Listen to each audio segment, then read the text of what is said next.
My mother-in-law surprised me by announcing that she and my husband were moving out, leaving me to take care of my father-in-law indefinitely. It shocked me deeply. Essentially, she's supporting my husband, who's having an affair. They plan to live with his mistress, where my father-in-law, who needs care, also resides.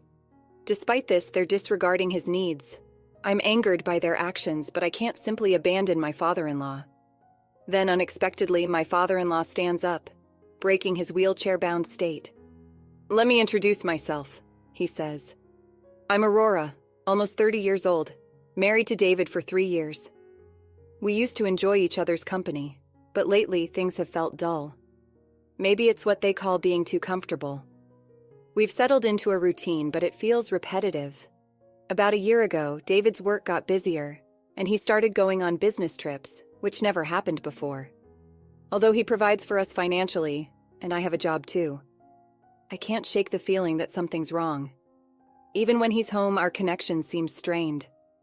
Others might think we've fallen out of love, but that's not the end of the story for us. This was just how our marriage worked. Even though every day felt the same, it was normal for us. Then, one day, I came home from work to find my husband there much earlier than usual. He usually never gets home before 10 p.m., but it was only 7 p.m. "Welcome home," he said, which was odd. So I asked him why he was home so early. He explained that his dad had been in an accident at work and was in the hospital. His dad's car was hit by another car running a red light, leaving him paralyzed in both legs and one arm. Thankfully, his life wasn't in danger, but he'd have to use a wheelchair from now on. It was devastating news.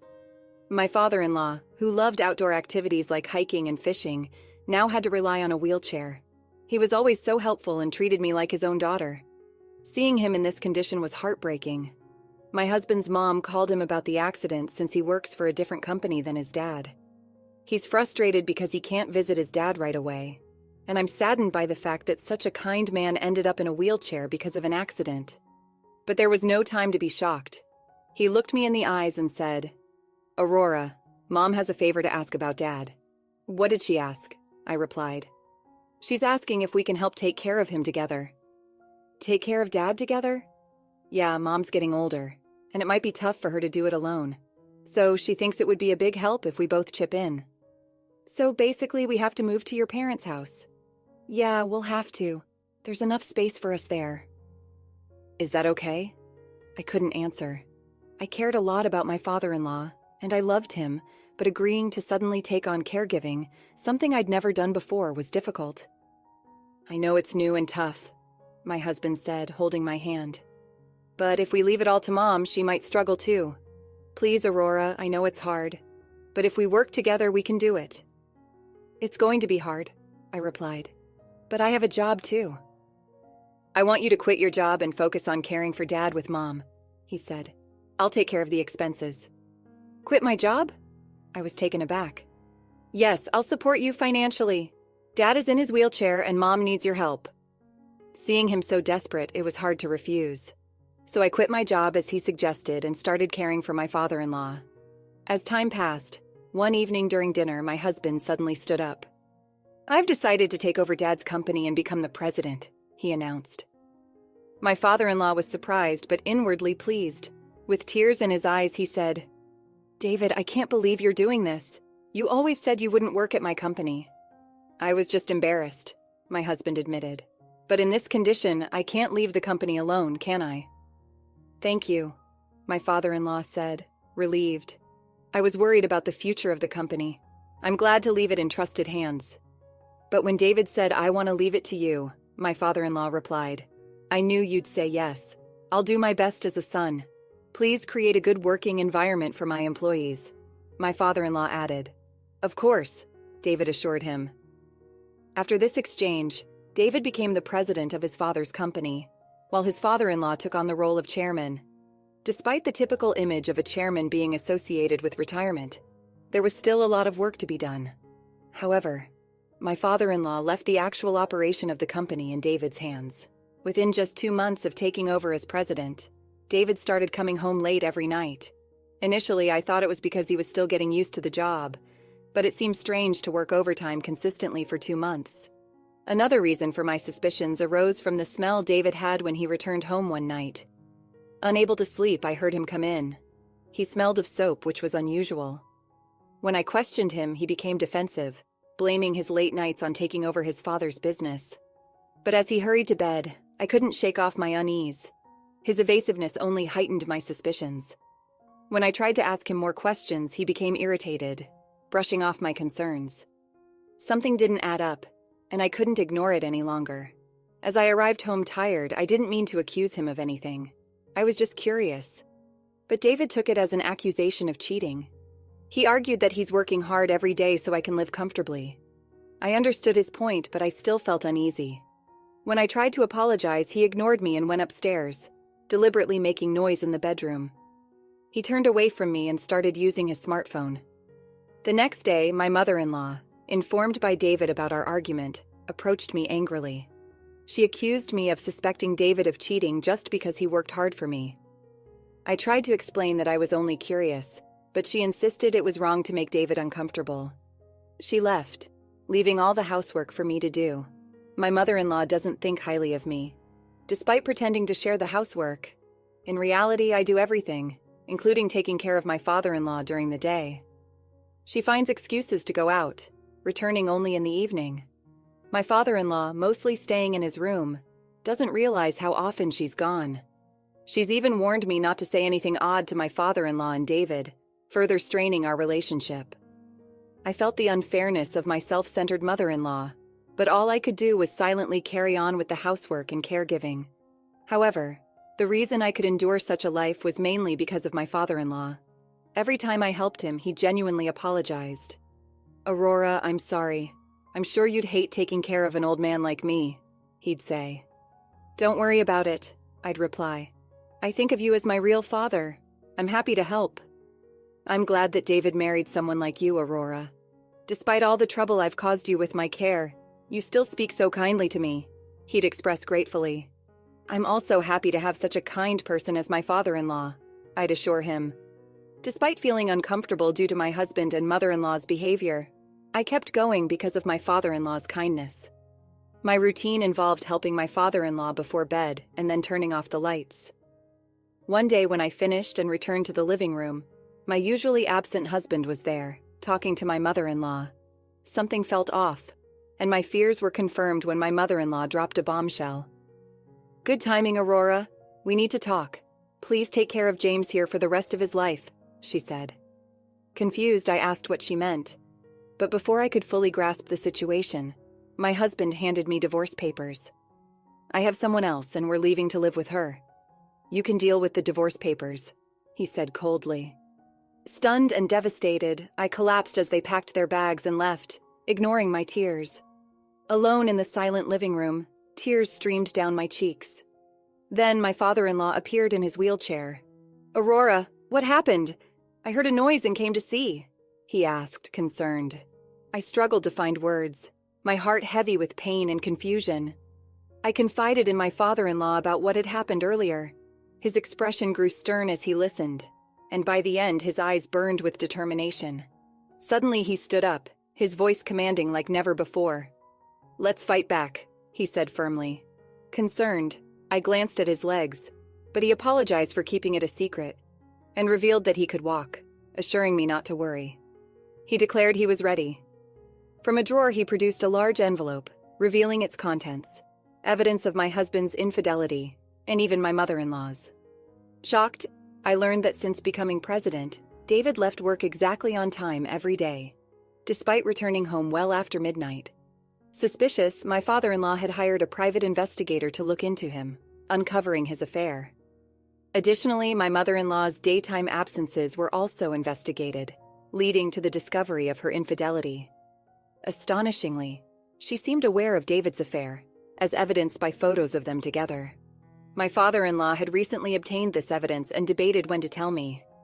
"It's not right to say this," he began, "but I believe it's time to confront them. I'm glad I could tell you," I replied to my father-in-law's support. "I can't stand it like this. I want to fight back. Leave the rest to me," he assured me promptly, making a call to someone from the company. As a result, my husband was ousted from his position as president.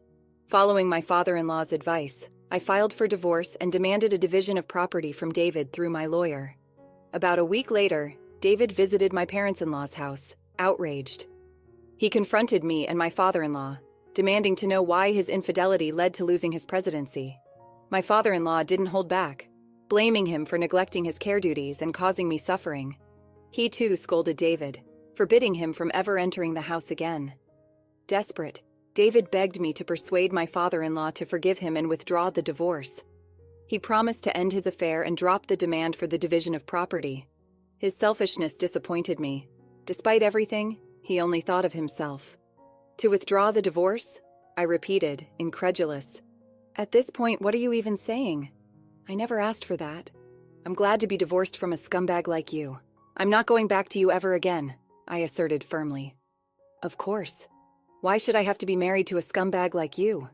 Your divorce and being ousted as president are your own doing. It's the seeds you sowed, I concluded.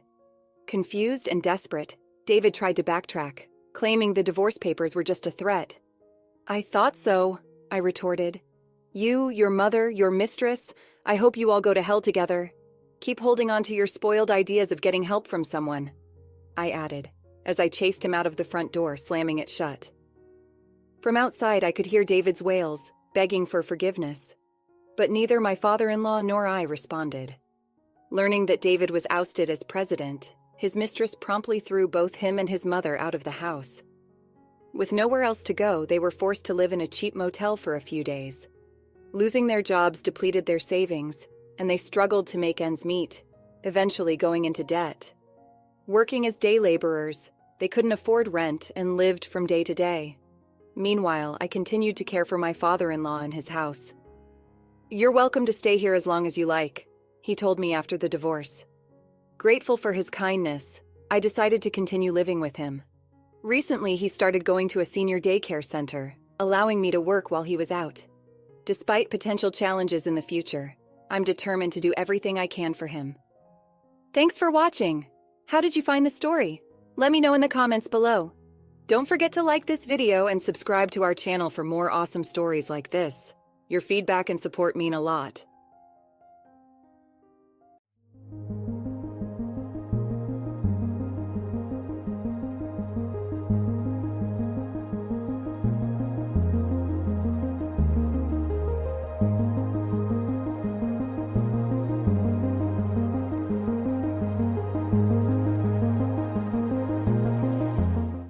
Alright, everyone's presentations are done.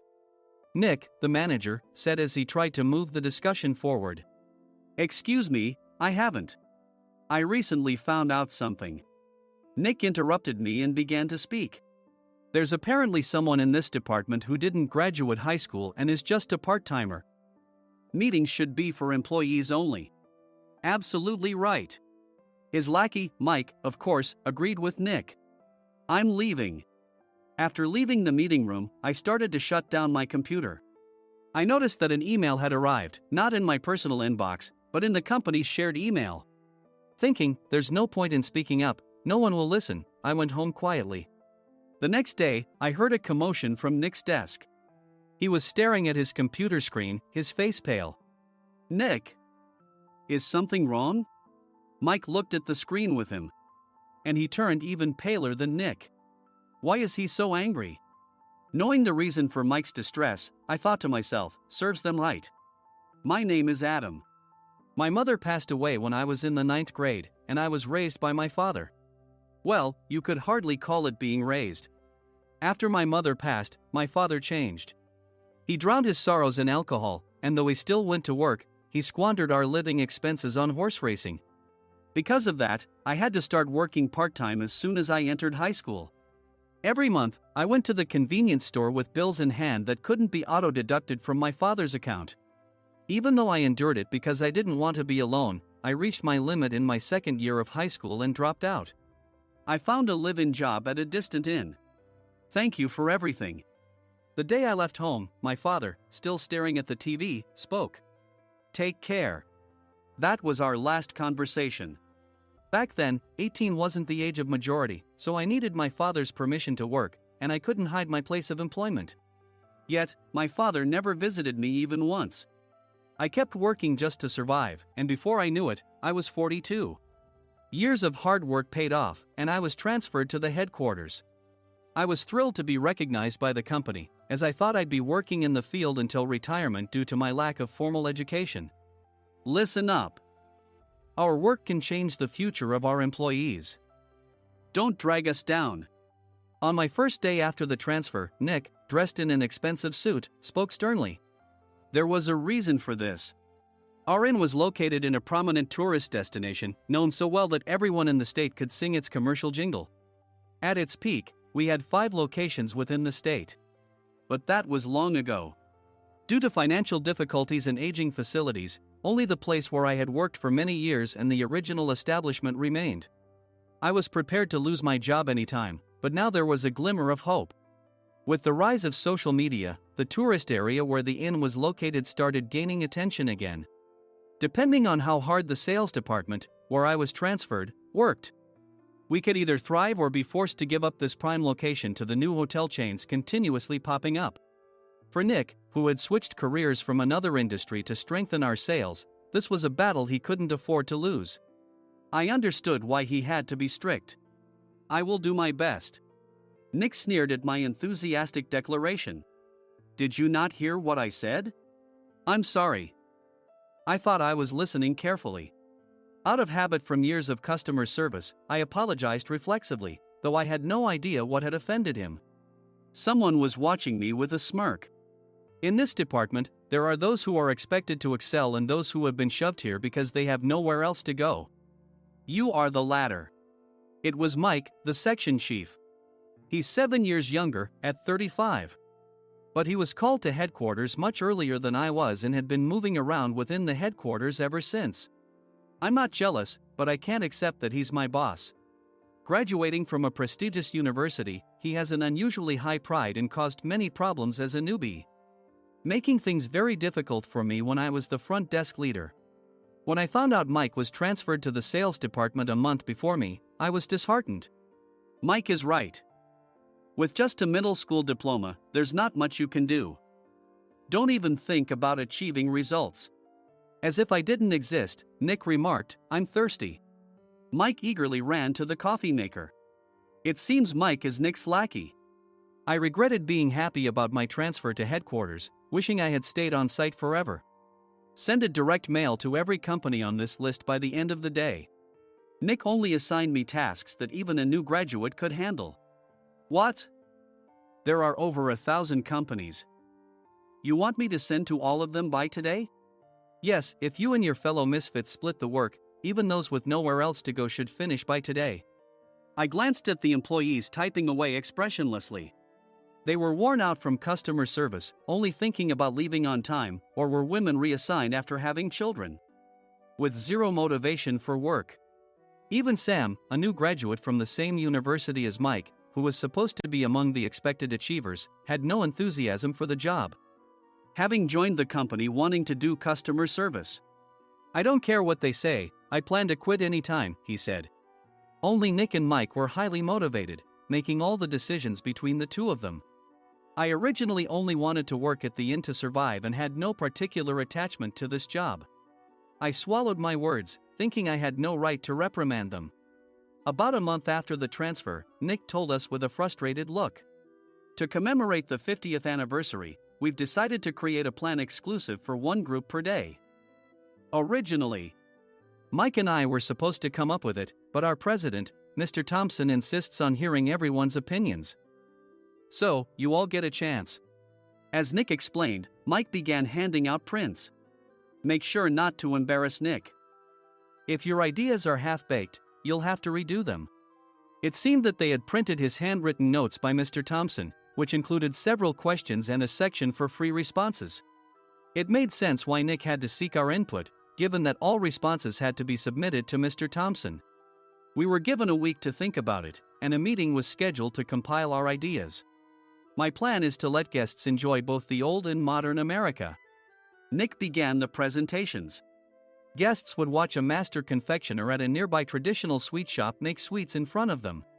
The welcome drink would be premium tea in a bottle. Nick's plan was certainly attractive. After his presentation, Nick called on us to present in the order we were seated. Just as I stood up for my turn. All right, everyone's presentations are done. Excuse me, I haven't. I recently found out something. Nick interrupted me. There's someone in this department who didn't graduate high school and is just a part-timer. He was likely talking about me. I joined the company as a part-timer and was made a full-time employee when I turned 20. That was 20 years ago, so Nick and Mike probably had no chance to know until recently. Meetings should be for employees only. Absolutely right. After that, Nick kept creating opportunities to solicit everyone's opinions, purposefully excluding me from speaking. The meeting unexpectedly heated up and went past the scheduled end time. A few people asked to leave, and the discussion continued with the remaining few. Still here? Normally, you'd leave in that situation. Though I had no attachment to the job initially, hearing kind words from customers made me want to make them happier. For someone like me, with nowhere to go, the inn was my home and customer service was my life. I felt pathetic about my current self. I'm leaving. I left the conference room and started shutting down my computer. I noticed an email had arrived, not in my personal inbox, but in the company's shared email. Thinking no one would listen to what I had to say anyway, I quietly went home. The next day, while preparing the DM as instructed, I heard a commotion from Nick's desk. In his haste to stand up, he hit his knee on the desk. He stared at his computer screen, his face pale. Nick! What's wrong? Mike, thinking he should be the first to rush over, approached Nick while still wearing his coat. He peered at the screen with Nick. And he turned even paler than Nick. Why is he so angry? Who is responsible for this company? Nick, more irritated than ever, asked, and Mike answered without checking. Probably Sam. Sam wasn't there because he was attending a morning training session for new hires. Nick gave up on getting angry and returned his gaze to the screen. They were looking at an email that arrived right after the end of the working day yesterday. Apparently, no one, including me, had checked it before leaving. The email was from a large company that used us for their annual employee trips. The president and executives of that company also frequently used our services personally. President of the company, Mr. Mason himself had declared that neither he nor his company would ever use our services again. Well, some companies cancel their employee trips or stop using our services due to financial struggles. Let's just move on. Mike kept wiping the sweat from his forehead with a handkerchief. Knowing why Mike was so agitated, I quietly watched their interaction. Do you know how much revenue we get from that company? We can find other guests to fill the rooms, but we'll lose the banquet costs, gift shop revenue, rental car fees, and more. Moreover, the gifts were supposed to be prepared by the traditional confectionery shop involved in Nick's proposed plan. If it's known that we incurred such a huge loss at this critical time, Nick's position in the company would be jeopardized. Nick took a deep breath, seemingly trying to calm himself. All right, Mike. Go to New York right now and apologize to Mr. Mason. What? You're coming with me, right? I have urgent work to do. I trust you, which is why I'm entrusting this to you. Please. Mike, believing Nick's sincerity, agreed with a determined look on his face, saying, yes. That's Nick for you. Even if Mike went to apologize, Nick would shift all the blame onto him if the client didn't change their mind. Well, it was Mike's fault to begin with, so it served him right. About 3 hours later, Sam answered a call from somewhere and repeatedly apologized, saying, I'm very sorry. Everyone watched to see what was happening. After ending the call, he informed Nick with a weary tone. When Mike arrived at the client's company, he only made things worse, further infuriating Mr. Mason. He was demanding, get his boss here immediately. It was no wonder Sam was exhausted, dealing with such a call right after returning from training. What is that idiot doing? All right, Adam, you're coming with me. If sacrificing Mike didn't work, then I must be next. Normally, I'd want to refuse at all costs, but I saw an opportunity in this situation. If I can be of assistance, I'd be happy to join you. I immediately followed Nick, and we flew to New York. When we introduced ourselves at the reception, it became clear how serious the situation was. As the receptionist personally escorted us to the president's office. Angry voices leaked through the door, making both Nick and me uneasy. "Excuse me. I'm Nick, the supervisor. I understand my subordinate has caused you trouble, and I deeply apologize." Nick, with his experience in the corporate world, knew enough to offer an apology before excuses. However, his customer service skills left much to be desired. I sighed as I saw Mike trembling like a small dog in the corner of the room. "What kind of training are you giving your subordinates?" Mr. Mason glared at Nick with a red face. The intensity of his gaze made even Nick take a step back. Regrettably, I joined this company only 2 years ago and was unaware of Mike's issues. I should have identified his shortcomings sooner. Indeed. I should have realized sooner. No sensible person would come to apologize and then give a lengthy presentation on the drawbacks of not using their in. Nick froze, his mouth slightly open. Suspecting the worst, I picked up the documents that had fallen to the floor. It seemed Mike hastily prepared these documents on the plane, listing the disadvantages. Disadvantage 1: if you change the venue for the company trip, employees might suspect it's for cost-cutting reasons, leading to a negative impression. Reading it aloud half-jokingly, Nick snatched the papers from my hand and checked the contents with a furious expression. Among the stack of documents was a receipt from a nearby convenience store's copy machine. I felt a pang of dread, hoping he hadn't shown the receipt as well. What do you think he said when I asked what kind of nerve he had to do this? I'm very sorry." Faced with the dire situation, Nick must have thought there was nothing left to do but apologize. In a voice smaller than I'd ever heard from him, he uttered words of apology. He said, "I'm a Harvard graduate. I don't believe I said anything wrong." "Mike, what have you done?" Forgetting his plan to pin the blame on Mike, Nick yelled loudly, even in front of Mr. Mason. "I didn't do anything wrong." "You're still saying that? Look at him." Mike pointed at me with a shaking hand. "I was assigned to headquarters in my 20s and now I'm a section chief. This guy only made it to headquarters at 42. Everything I've done proves I was right. So why are we losing the contract?" Having said his piece, Mike collapsed to the floor. "Of course. You were sent there because you had nowhere else to go." Mike never expected to hear such words from someone he looked down upon. He lunged at me, and Nick hurriedly stepped in to stop him. "Mr. Thompson told me Mike is a quick thinker, and to take good care of him." There's no way he was pushed aside. "Don't make things worse here. He didn't say quick thinker, he said only quick-witted, didn't he?" I don't remember that part." I recalled the many troubles Mike caused when he was a newbie. When Mike was on the front line, his pride was so high that he never apologized to customers. Customer service, especially in our job, doesn't work alone. It brings both good and bad situations.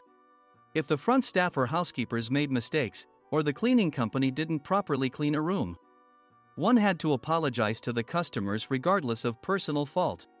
Mike, in such situations, would never apologize, insisting he wasn't at fault.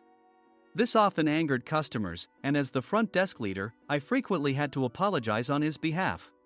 He caused complaints and disrupted operations, which is why he was quickly moved to headquarters.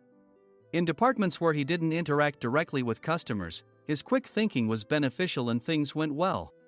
But it seemed his flaws were starting to show. Corporate reservations are supposed to be entered into the system by the sales representative. But a quick check yesterday revealed that more than 10 items were missing from the client's reservation. The handover document clearly stated what needed to be prepared. Why didn't you enter it into the system? Why do we have to give them special treatment? Filling rooms near the banquet hall, setting up all the food in advance. Specifying the brand of wine, they're too demanding. No wonder he always angered customers, I thought, feeling a headache coming on. Grouping them in rooms near the banquet hall is for our benefit too. It makes it easier for the staff to set up beds and serve breakfast since everyone's schedule is synchronized.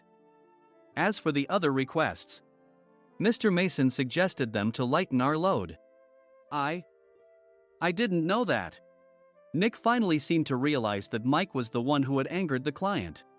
What did you say to them? I just told them we wouldn't give them special treatment anymore. We shouldn't waste effort on things that don't bring in money. I was utterly exasperated at his lack of understanding of customer service. Of course, we shouldn't comply with unreasonable demands. But carrying over successful practices from past stays makes customers feel remembered and enhances their experience. Good memories encourage repeat visits. That's part of our job. I looked down at Mike, who was sitting on the floor. In our job, nothing is a waste. Mr. Thompson likely moved you to the sales department, hoping you'd finally understand this. How do you think he feels now that you failed to meet his expectations? Mike, tears in his eyes, fled the president's office. I was amazed he still hadn't apologized. You have it tough, Adam. It's okay, we're all employees of the same company.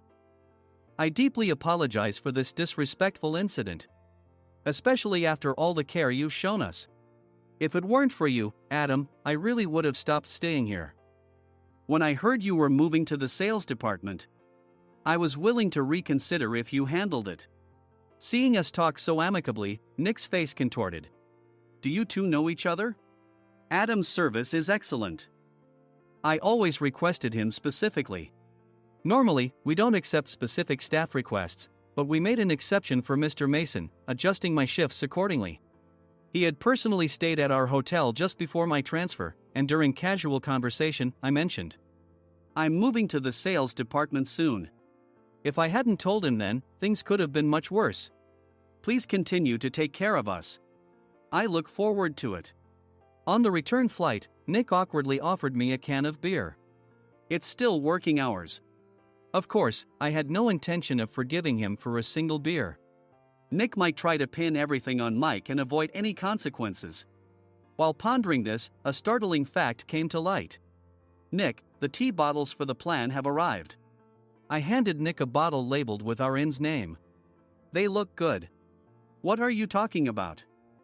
These are plastic bottles. I had assumed we would use the trendy, high-end bottling tea. But what arrived were ordinary plastic bottles of tea with customized labels. The only unique aspect was the label, which had the inn's name, making it look customized. Upon further investigation, I discovered that a substantial amount of money was set to be paid to the tea company. It was priced like bottling tea. Does this plastic bottle really cost $100 each? The tea inside is specially blended for us. The extra cost is for that. Wouldn't it be better to use another tea company? Or is there a specific reason we must use this one? As Nick continued to make excuses, I showed him a printed email. I informed the tea company's president, Mr. Mitchell, that we discovered irregular payments and he confessed. He said you two were high school classmates and planned to split the extra money. That idiot. Why did he confess? That's not important. You should worry about yourself, this could turn into a police matter. Opening the bottle cap, I suggested. How about calming down with this tea? It supposedly has a relaxing effect. Nick drank the tea frantically. In the following days, decisions were made about their fates. Mike was reassigned to the General Affairs Department, with no chance of transfer or promotion, as per Mr. Thompson's orders. As for Nick, since the payment to the tea company hadn't yet been made, he narrowly avoided legal trouble. Instead, he was encouraged to leave the company, and to avoid further complications, Nick submitted his resignation. Rumor has it that connections between HR departments have made it difficult for him to find new employment. Even though it was good to have those two gone, something unexpected happened in the sales department. Everyone became motivated and united in refining the 50th anniversary plan. In the end, my plan was adopted. We collaborated with the Tourist Information Center to provide personalized guides.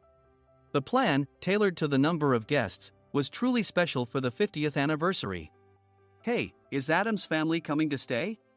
I immediately booked that special plan for my family. Sam noticed it on the reservation list and quickly picked up on it. Yes, I'm inviting my father. That's great. I might invite my parents too.